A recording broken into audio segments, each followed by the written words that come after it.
L'antibiorésistance n'est pas une maladie, mais c'est un problème de santé publique majeur. L'antibiorésistance, c'est la capacité d'une bactérie à se multiplier malgré la présence d'un antibiotique.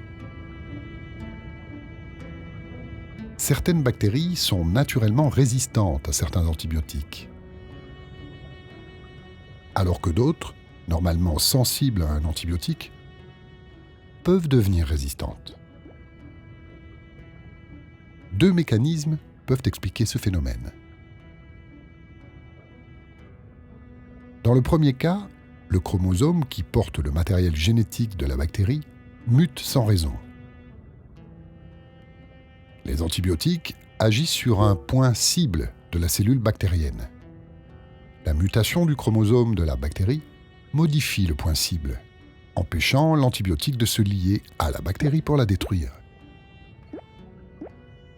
Lorsqu'ensuite la bactérie résistante se réplique, elle transmet le gène de résistance à ses clones. Deuxième cas, les bactéries disposent d'un autre moyen pour apprendre à résister aux antibiotiques. Lorsqu'une bactérie résistante entre en contact avec une bactérie qui ne l'est pas, même si elle est d'une espèce différente, elle peut lui transmettre son gène de résistance. Dans les deux cas, l'antibiotique, s'il est utilisé massivement ou à mauvais escient, joue un rôle de sélecteur. En présence de l'antibiotique, les bactéries résistantes se multiplient alors que les bactéries dites sensibles sont éliminées.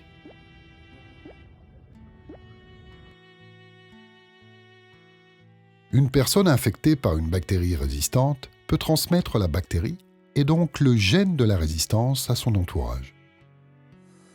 À cause des risques d'infection lors des opérations chirurgicales et de la faible immunité des malades, le milieu hospitalier est un lieu à risque. La bactérie résistante, Staphylocoque doré, la terreur des hôpitaux, est capable de mettre en échec bien des traitements. Un malade risque une infection généralisée du sang et la mort. L'utilisation massive des antibiotiques dans l'élevage a sa part de responsabilité. Présentes dans la viande, les bactéries résistantes se transmettent à l'homme. L'avoparcine, un antibiotique utilisé comme stimulateur de croissance chez l'animal, a contribué au développement à travers le monde de la résistance à la vancomycine, son équivalent pour l'homme, et surtout l'un des derniers antibiotiques vraiment efficaces contre le staphylocoque doré.